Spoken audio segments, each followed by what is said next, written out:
morning, all. Are we enjoying ourselves?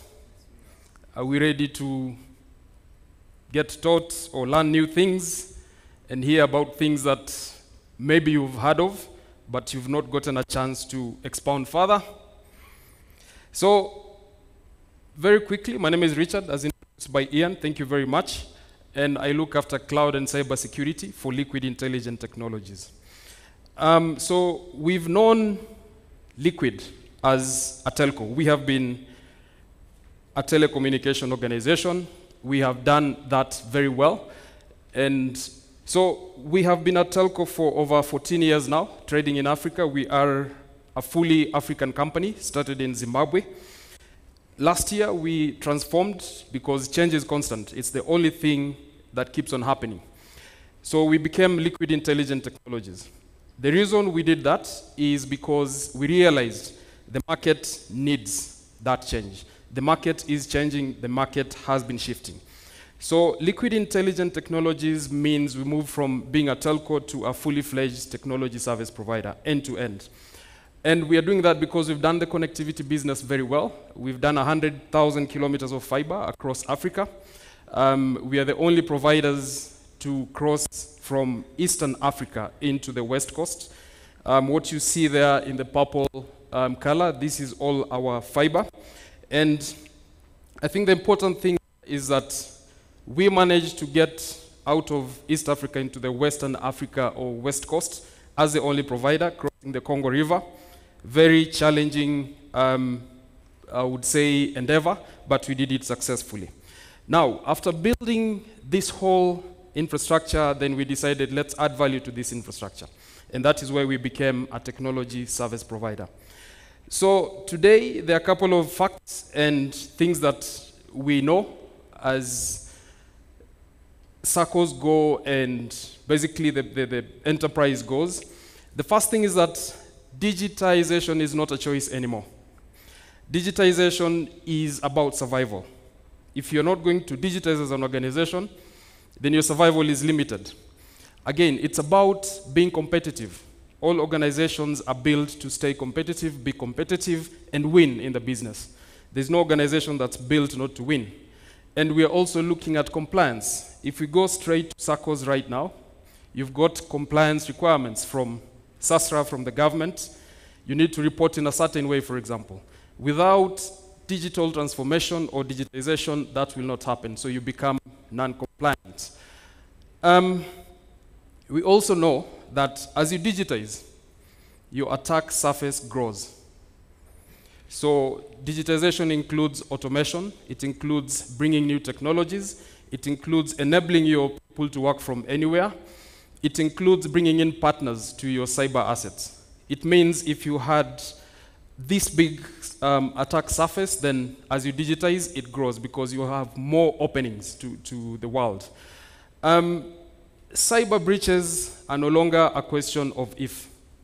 It's all about when. So you will get breached at some point in your existence as a business. That is almost a guarantee.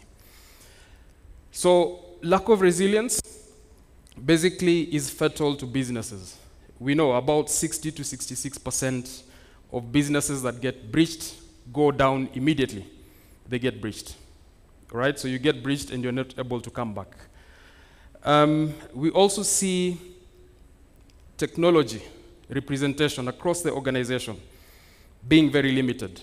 We engage with board members, we engage with managing directors, we engage with across board, and most of them are not able to elaborate what really technology is coming to do for your business. So that is a fact that is there. If you go to a board of a SACCO, very few of them maybe would be able to elaborate. What does cybersecurity, cyber resilience, or digital transformation mean to the business? The buck stops with the CEO. And what that means is, as you look at digital transformation, as you look at technology, as you look at cybersecurity, cyber resilience, it's no longer about the IT manager. It's no longer about the CIO. It is a business conversation. It is a conversation that goes to the board level. It's a conversation that we've seen it's about the life of your business. It is not the CIO's responsibility to keep your business alive. It's a board conversation. It's a CEO conversation. So this is an interesting fact that I've put in there.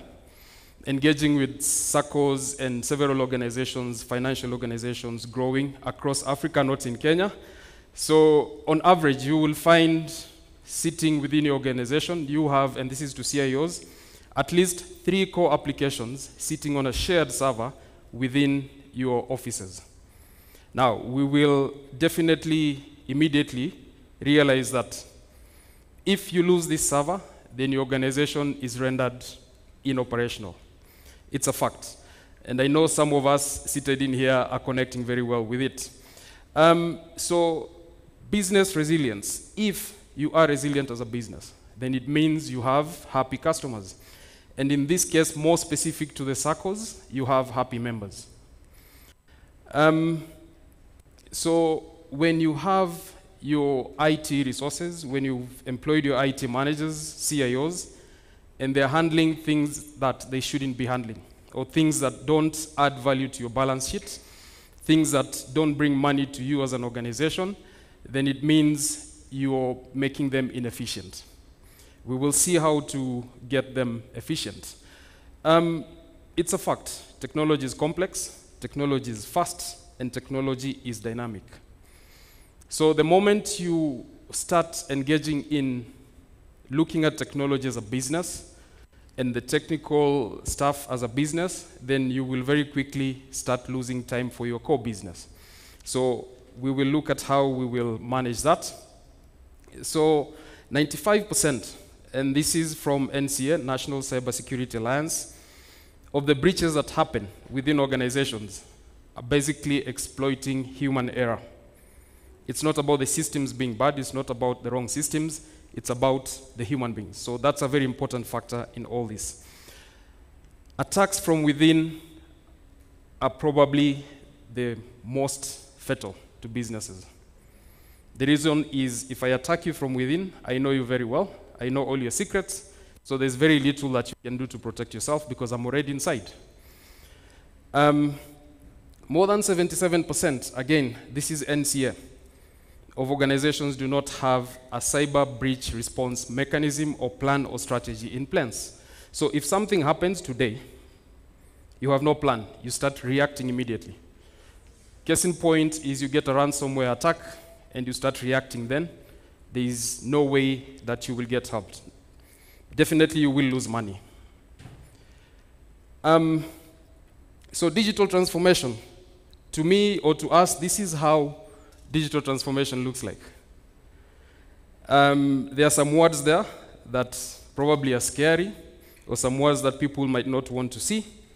But if you look at digital transformation, what I'm trying to portray here is that it is complex, it is taxing, it is risky, if not handled properly.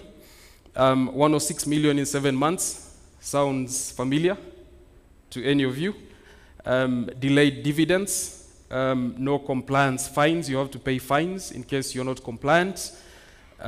Services are not running, you end up having very unhappy customers. So this is how digital transformation looks like if not handled properly, if not resilient.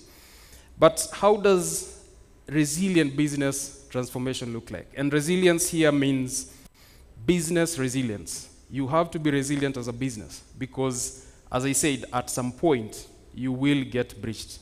There's no 100% protection when it comes to cybersecurity. So we bring in the conversation around making this digital transformation resilient. And the only way to do that is basically, before you go anywhere, you start by building resilience. In your cyber assets, in your business processes, in your operations, you build resilience. That is what we do. And from there, you start going up the ladder. So in building resilience, we are talking about assessing what you have. We're talking about looking at the loopholes that are there. We're talking about the risks that you have from a cyber point of view. And on top of that, as I said, very important, people, the training and awareness, making sure that you have a bigger army. It is very good to invest in the best cyber defense systems, but the worst mistake that happens is not investing in your people. So if your people are not fully aware, if your receptionist, for example, is not aware of the threats that can come to her, if even the person serving you tea in the office is key in your cybersecurity strategy and success. If they are not aware, those are the people that we will come and use as ethical cyber criminals, to say it that way. They will use such weak links in that chain, and they will use those people to compromise your network, to compromise your business and your processes. So training is key, and that is offered as building the resilience from a foundational point of view. And as we go along, we will definitely need connectivity. Connectivity is there, but does it have intelligence? Now, we look at adding intelligence into that connectivity that you're building. So that journey goes upway, and we were talking about the journey, and this is how we clean up the digital transformation by making it resilient. So we start by building resilience. So cyber resilience isn't only about cybersecurity. It's about how resilient your business becomes as it grows into the digital space, how resilient your business becomes as the market changes, how resilient are your operations as you bring in new technologies. So once we do that, then we start going into the basics. We bring you connectivity, building connectivity, putting intelligence in the connectivity, making sure that when you have gone digital and your people are working from anywhere. We've all known COVID has caused people to accelerate in digital transformation. A lot of breaches have happened. They've grown over 300% if you look at a lot of other researches by FBI, NCA, and all that. We've seen 300% in growth around cyber threats or breaches within the COVID period. So it means as we grow into the digital transformation, as we connect you, it's about securing that change. It's about building resilience in that change. And after that, now we come into how do we manage your data?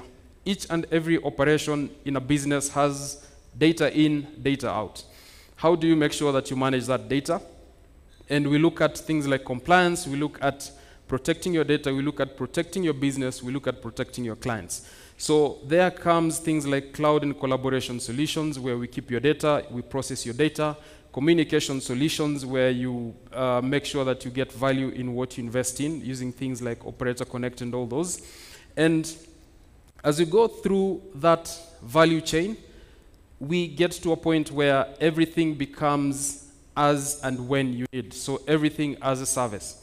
We've spoken about how your CIO, how your IT manager needs to add value to your business.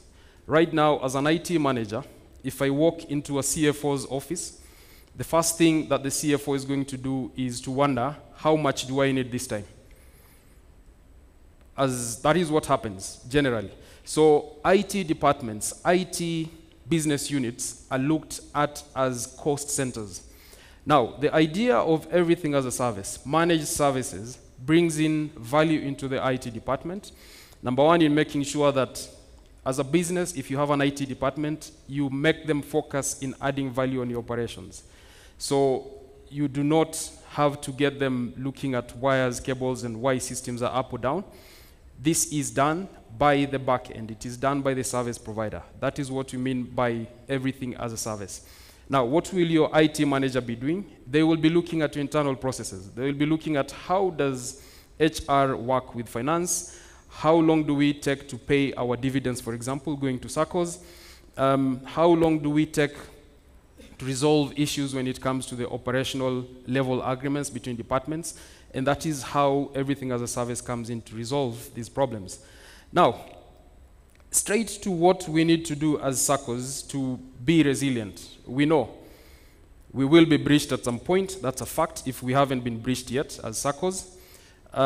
Breaches do bring companies down, including SACCOs, banks, and all that. We have seen that. We have seen breaches causing litigation, people being taken to court, companies being taken to court because customers' data has been breached and my data has been used for purposes that are not supposed to be.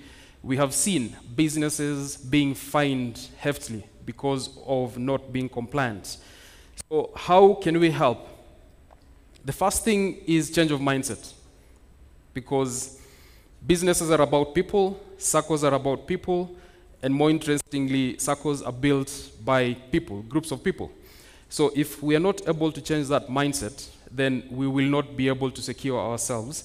We will not be able to be resilient because the world is changing. The business environment cannot change, and the business players' minds keep static. We will not survive. Change of mindset includes accepting to be trained, accepting that there are changes that are happening and we need to change the way we do things, accepting that if 10 years ago there was nothing to do with cybersecurity at the board level, today it might be the only thing being discussed at a board level. You need to modernize. So a lot of businesses are still running manual processes. Okay, maybe they work, maybe they don't work. But let's look at things like compliance. As a SACCO, are you able to be compliant to SASRA if all your records are manual? I believe not. Are you compliant to Data Protection Act or GDPR if your records are manual, if you've not automated? You will not be compliant. So it's about being compliant, it's about building resilience, it's about running your businesses properly. You need to identify your critical data. You cannot protect what you do not have. And processes like audits, processes like penetration testing and vulnerability assessments will help you do these things.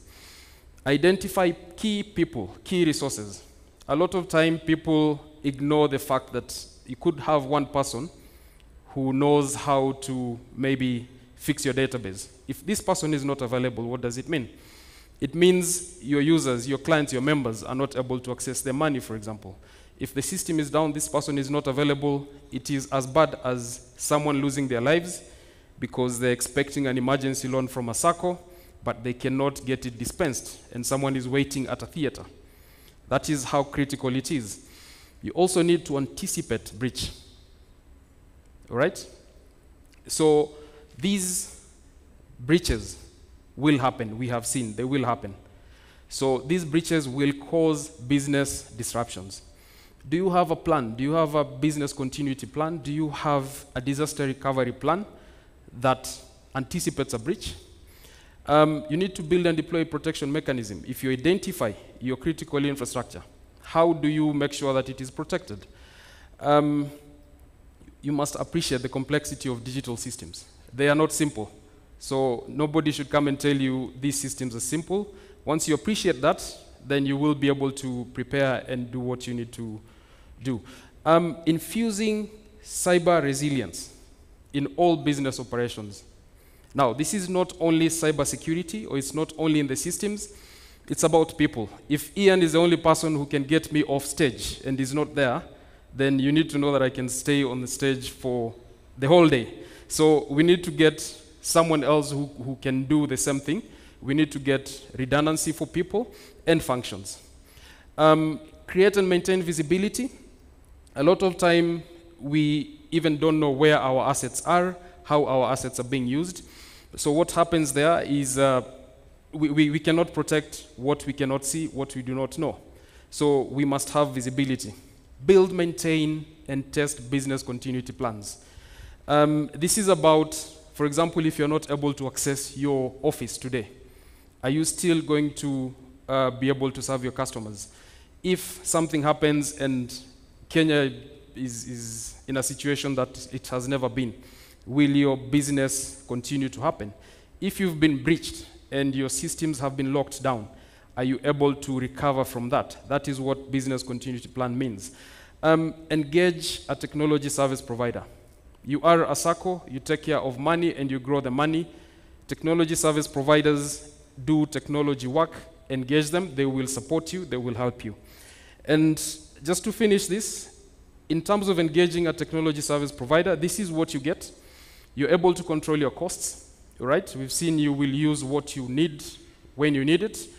You will stay focused. Your IT manager will look at adding value to your internal processes, to your clients, as opposed to sitting and looking at screens and doing things that do not add value to you. You will reduce your risk. Right now, if you go in, and someone asks you, what do you think is the most critical piece of data that you have? Maybe you don't know, maybe you know. So engaging experienced managed service providers basically helps you reduce the risk. We will look at your systems, we will monitor them, we will use the experience that we have to be able to protect you. You will increase your efficiency.